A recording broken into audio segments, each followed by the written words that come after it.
Hello my dears मु जानी आपण बही पढ़ा को कहारी को भल लगे पढ़ाटा बहुत सबुठ बेसी कष्ट किंतु मु समस्त को वेलकम करी वेलकम करी वेलकम करी वेलकम करी मु जो मो गुरु पाखे क्लास करूली compulsory 10 minute 15 minute book reading रखुले आ दैट टू समस्त बुक रीडिंग करूले कहीं जानी माँ मैंने आम जेतिकी समय बही पढ़ा जेतिकी समय मु बही पढ़ी आप मु जानी मो बुक रीडिंग पढ़ टेक्निक कहले समस्ते शुणवे आ बहुत भ्यू आसूची किंतु बुक रीडिंग पाठ पढ़ा कथा कहला बेलू कहीं देखुना शुणुना गोटे जिनस जदि बुक रीडिंग आम करवा आमर माने बाहर थॉट किछि पसिबनी पूरा मन ध्यान जो रहिबो बही उपरे आमर मनटा ही बेसी से रहिबो केमती कौन लिखिंट से समयटा आमर बही उपरे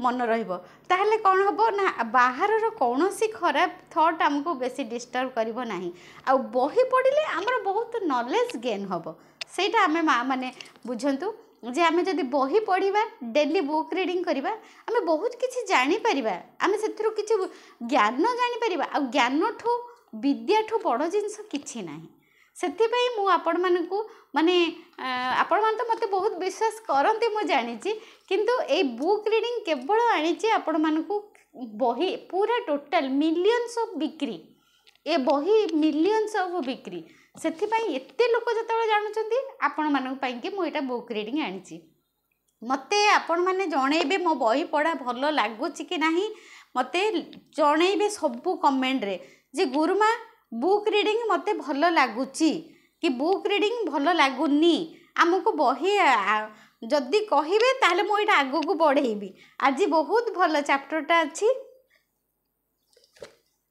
आज होची अध्याय 1 आपणक भितरे निहित संपत्तिर गंताघर आपणक भितरे निहित माने आपणक भितरे निहित संपत्तिर गंताघर माने आपणक ब्रेन रे सब पावर अछि को पावर ना आमर जो अवचेतन मस्तिष्कर शक्ति को पावर ना आम भगवान शक्ति कौ शक्ति ना आमर यूनिवर्स शक्ति से शक्ति आपणक भितरे अछि आपणक भितरे निहित संपत्तिर गंताघर आपणक आपणक पहुँच भितरे रही असीम संपत्तिर गंताघर से सब पाइबाकू हेले निजर मानस चक्षु खोलंतु एवं देखंतु आपणक भितरे ही सही सुनार खଣି भरी रही आनंद एवं प्राचुर्य भितरे बंचिबा पई दरकार थिबा सबु जिनिस सही खणिरु आपण खोली बाहर करि परिबे अधिकांश लोक निजर सामर्थ्य व्यवहार करि नथांती कारण सेमाने एही खजना विषय अनभिज्ञ थांती अनंत बुद्धिमता एवं सीमाहीन प्रेम जे सेमानंक भितरे ही लुचि रही एवं सेमाने जहाँ चाहिए ताहा सेथिरु बाहर करि परिबे से विषय सेमाने सचेतन नुहंती गोटिए लुहा खंडरे चुंबकीय शक्ति थिले ताहा निज ओजनर 12 गुण भार को उठाई देई पारे किंतु जदि आपण सेही लुहा खंडटी को चुंबकीय शक्ति बाहर करिदेबे एहा हल्का पत्थर खंडिए मध्य उठाई पारिबो नाही सही परी संसार रे दुई प्रकार लोक थांती जो मानक पाखरे चुंबकीय शक्ति थाए सेमाने आत्मविश्वास रे भरपूर थांती जानी थांती जे सेमानक जन्म सफल हेबा पाई एवं विजय लाभ करिवा पाई होई अछि अन्य पक्षरे बाकी लोक मानक भितरे चुंबकीय शक्ति न थाए एवं मनरे थाए भय संदेह सुजोग पाखरे थिला बेले सेमाने भाबंती मु विफल हेले कौन हेब मो टंका क्षति होई जीव लोक माने मो उपरे हसिबे एही बळी लोके जीवनर बहु दूर जाई पारिबेनी सेमानक भय सेमानक आगो को जीवाकू देब नाही जन्म जन्मांतररू रही आसीथिबा गूढ़ रहस्य को आविष्कार करी कामरे लगाइले आपण मध्य चुंबकीय शक्तिर अधिकार होई पारिबे प्राचीन कालर सबुठाडू बड़ रहस्य बहुत बड़ पैराग्राफटा प्राचीन कालर सबुठू बड़ रहस्य ଧରି ନିଅନ୍ତୁ ଆପଣଙ୍କୁ କେହି ଜଣେ ପଚାରିଲେ ଯେ ବହୁ ଦିନରୁ ଦୁନିଆରେ ଥିବା ସବୁଠୁ ବଡ଼ ରହସ୍ୟ କ'ଣ କୁହନ୍ତୁ, ଆପଣ କ'ଣ କହିବେ? ପରମାଣୁ ଶକ୍ତି, ଗୋଟିଏ ଗ୍ରହରୁ ଅନ୍ୟ ଗ୍ରହକୁ ଯାତ୍ରା, ବ୍ଲାକ୍ ହୋଲ୍? ନା, ଏହି ପ୍ରଶ୍ନର ଉତ୍ତର ଏଗୁଡ଼ିକ ମଧ୍ୟରୁ କିଛି ନୁହନ୍ତି। ତାହେଲେ ଏହି ସବୁଠୁ ବଡ଼ ରହସ୍ୟ କ'ଣ? ଆମେ ଏହାକୁ କେଉଁଠି ପାଇବା? ଏହାକୁ ଆମେ ବୁଝିବା କେମିତି ଏବଂ କାମରେ କେମିତି ଲଗାଇବା? ଉତ୍ତର ଅତି ସରଳ। ରହସ୍ୟ ହେଉଛି ଆପଣଙ୍କ ନିଜର ଅବଚେତନର ମନରେ ଥିବା ଅତି ଚମତ୍କାର କାର୍ଯ୍ୟକାରୀ ଶକ୍ତି। ଅଧିକାଂଶ ଲୋକ ଏହି ସ୍ଥାନକୁ ସବୁଠାରୁ ଶେଷରେ ଖୋଜନ୍ତି। ସେଥିପାଇଁ ଖୁବ୍ କମ୍ ଲୋକ ଏହାର ସନ୍ଧାନ ପାଇଥାନ୍ତି।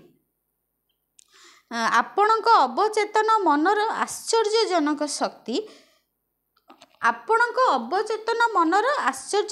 ଶକ୍ତି। ଥରେ ଅବଚେତନ ମନ ସହ ଆପଣ ଯୋଗାଯୋଗ କରି ତା'ର ଲୁକ୍କାୟିତ ଶକ୍ତିକୁ ମୁକ୍ତ କରିବା ଶିଖିଗଲେ ଜୀବନରେ ଅଧିକ ଶକ୍ତି, ସମୃଦ୍ଧି, ସ୍ୱାସ୍ଥ୍ୟ ଏବଂ ଆନନ୍ଦ ଭରିପାରିବେ। ଆପଣ ଏହି ଶକ୍ତି ଅନ୍ୟ କାହାଠାରୁ ଅଧିଗ୍ରହଣ କରିବା ଦରକାର ନାହିଁ। ଏହା ଆପଣଙ୍କ ପାଖରେ ଆଗରୁ ଅଛି, କିନ୍ତୁ ଏହାକୁ କିପରି ବ୍ୟବହାର କରିବେ ତାହା ଆପଣଙ୍କୁ ଶିଖିବାକୁ ପଡ଼ିବ। ଆପଣଙ୍କୁ ଶିଖିବାକୁ ପଡ଼ିବ ଯେ ଆପଣ ଏହାକୁ ଜୀବନର ସବୁ ସ୍ତରରେ କିପରି ବ୍ୟବହାର କରିପାରିବେ। ଏହି ବହିରେ ଶିଖାଇ ଯାଇଥିବା ସରଳ କୌଶଳଗୁଡ଼ିକ ଯଦି ଆପଣ ଅଭ୍ୟାସ କରିବେ, ସେହି ଚମତ୍କାରୀ ଶକ୍ତି ଲାଭ କରିପାରିବେ। ଏକ ନୂତନ ଆଲୋକ ଆପଣଙ୍କୁ ପ୍ରେରିତ କରିବ ଏବଂ ଆପଣଙ୍କ ମଧ୍ୟରେ ନୂଆ ଶକ୍ତିର ସଞ୍ଚାର ହେବ, ଯାହା ଆପଣଙ୍କୁ ଆଶା ପୂରଣ କରିବାରେ ଏବଂ ସ୍ୱପ୍ନକୁ ସାକାର କରିବାରେ ସାହାଯ୍ୟ କରିବ। ତେଣୁ ପୂର୍ବ ଅପେକ୍ଷା ଜୀବନକୁ ଅଧିକ ବୃହତ୍, ମହାନ ଏବଂ ସମୃଦ୍ଧ କରିବା ପାଇଁ ବର୍ତ୍ତମାନ ନିଷ୍ପତ୍ତି ନିଅନ୍ତୁ। ଆପଣଙ୍କ ଅବଚେତନ ମନର ଗଭୀରତମ ପ୍ରଦେଶରେ ଅସୀମ ଜ୍ଞାନ, ଶକ୍ତି ଏବଂ ତା ସହ ଯାହା ସବୁ ଆପଣଙ୍କୁ ଦରକାର ସେ ସବୁ ଜିନିଷର ଅସୀମ ଭଣ୍ଡାର ରହିଛି। ଆପଣଙ୍କୁ ସେଠାରେ ଅପେକ୍ଷା କରି ରହିଛି। ଆପଣଙ୍କ ଗଭୀରତମ ମନର ସାମର୍ଥ୍ୟକୁ ଯଦି ବର୍ତ୍ତମାନ ଚିହ୍ନିବା ଆରମ୍ଭ କରିଦେବେ, ତାହା ଅବିଳମ୍ବେ କରାମତି ଦେଖାଇବ। ତେବେ ଆପଣ ମୁକ୍ତ ମାନସିକତା ରଖିବା ସହ ତାହା ଗ୍ରହଣ କରିବା ପାଇଁ ପ୍ରସ୍ତୁତ ରହିବା ଉଚିତ। ଅବଚେତନ ମନ ମଧ୍ୟରେ ଥିବା ଅସୀମ ଧୀଶକ୍ତି ପ୍ରତ୍ୟେକ ମୁହୂର୍ତ୍ତରେ ଆପଣ ଜାଣିବାକୁ ଚାହୁଁଥିବା ଜିନିଷଗୁଡ଼ିକ ଆପଣଙ୍କ ଆଗରେ ପ୍ରକାଶ କରିବ। ଆପଣ ନୂଆ ଚିନ୍ତାଧାରା ଗ୍ରହଣ କରିପାରିବେ, ନୂଆ ଉଦ୍ଭାବନ ଏବଂ ଆବିଷ୍କାର କରିପାରିବେ, ନୂଆ କାରୁକାର୍ଯ୍ୟରେ ସର୍ଜନା କରିପାରିବେ। ଅବଚେତନ ମନ ମଧ୍ୟରେ ଥିବା ଅସୀମ ଧୀଶକ୍ତି ଆପଣଙ୍କୁ ଚମତ୍କାରୀ ଏବଂ ନୂଆ ପ୍ରକାର ଜ୍ଞାନର ନିକଟବର୍ତ୍ତୀ କରାଇବ। ଥରେ ଆପଣ ଏହାକୁ ପାଇଲେ ଜୀବନରେ ସଠିକ୍ ସ୍ଥାନରେ ପହଞ୍ଚିଯିବେ ଏବଂ ସମ୍ଭାବନାର ନୂଆ ଦ୍ୱାର ଖୋଲିଯିବ। ଅବଚେତନ ମନର ଜ୍ଞାନ ମାଧ୍ୟମରେ ଆପଣ ଆଦର୍ଶ ବନ୍ଧୁ ତଥା ସଠିକ୍ ବ୍ୟବସାୟିକ ସହଯୋଗୀମାନଙ୍କୁ ଆକର୍ଷିତ କରିପାରିବେ। ଏହା ଆପଣଙ୍କ ଘରର ସଠିକ୍ କ୍ରେତା ଖୋଜି ଦେଇପାରିବ ଏବଂ ଆପଣଙ୍କୁ ଯେତେ ଦରକାର ସେତେ ଟଙ୍କା ଦେଇପାରିବ ଏବଂ ଆପଣଙ୍କୁ ସମସ୍ତ ପ୍ରକାର ଆର୍ଥିକ ବନ୍ଧନରୁ ମୁକ୍ତି ଦେବ।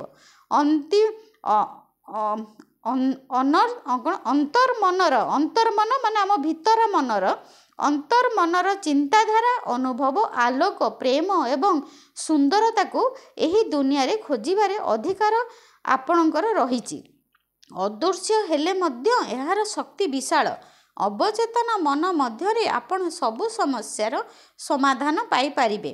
ଆପଣ ଥରେ ଲୁକ୍କାୟିତ ଶକ୍ତିକୁ ଟାଣି ବାହାର କରିପାରିଲେ ଆଗକୁ ବଢ଼ିବା ପାଇଁ ଆବଶ୍ୟକ ପ୍ରକୃତ ଶକ୍ତି ଏବଂ ଜ୍ଞାନର ଅଧିକାରୀ ହୋଇପାରିବେ ଏବଂ ପ୍ରଚୁର ସମ୍ପତ୍ତି, ସୁରକ୍ଷା ଏବଂ ଆନନ୍ଦ ଲାଭ କରିବେ। ମୁଁ ଦେଖିଛି ଅବଚେତନ ମନର ଶକ୍ତି ଅସୁସ୍ଥତାରେ ପଙ୍ଗୁ ହୋଇଥିବା ଲୋକଙ୍କୁ ପୁଣି ଥରେ ସମ୍ପୂର୍ଣ୍ଣ ଭାବରେ ସୁସ୍ଥ ଏବଂ ଶକ୍ତି ସମ୍ପନ୍ନ କରିପାରିଛି। ସୁଖ, ସ୍ୱାସ୍ଥ୍ୟ ଏବଂ ଆନନ୍ଦମୟ ପରିପ୍ରକାଶକୁ ଅନୁଭବ କରିବା ପାଇଁ ସେମାନେ ସମ୍ପୂର୍ଣ୍ଣ ଭାବରେ ମୁକ୍ତ ହୋଇଥିବାର ଦେଖିଛି।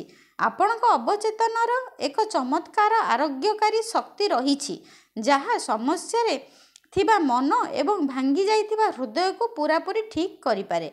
ଏହା ମନର बंदी द्वारा खोली आपण को मुक्ति देई पारे आपण को समस्त प्रकारर वस्तुवादी एवं शारीरिक बंधन रु मुक्त करि पारे। आज यही गोटे पेज थाउ आपण मानु केमती लागिला मते जणैबे गोटे पेज पुणी आउ काली आड़ू आउ गोटे पेज पढ़ी की रेकर्डिंग करी मो पढ़ा सह सह आपण को भी मु शुणाऊँगी। Thank you. God bless you, God bless you, God bless you.